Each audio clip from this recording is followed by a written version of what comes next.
يا قارئ القرآن إن قلوبنا عطشا إلى حوض الهدى المورود. شنف مسامعنا بآيات الهدى وافتح منافذ دربنا المسدود.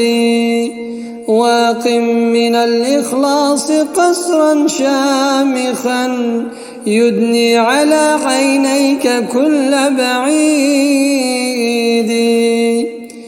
كم قارئا في الناس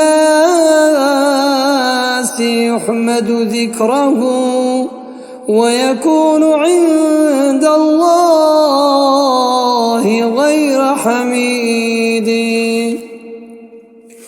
يا قارئ القرآن لا تركن إلى مدح العباد ومنطق التمجيد.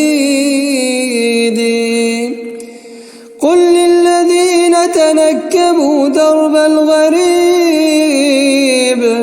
درب الغريب ولم يستمسكوا بعهود.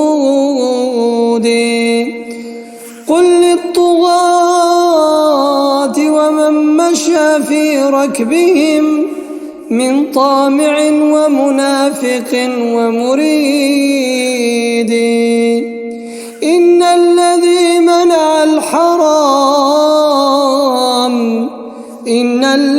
منع الحرام هو الذي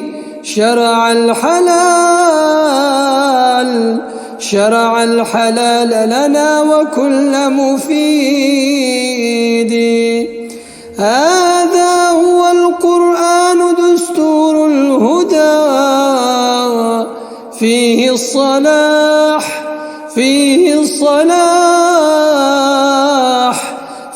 الصلاح لطارف وسديد.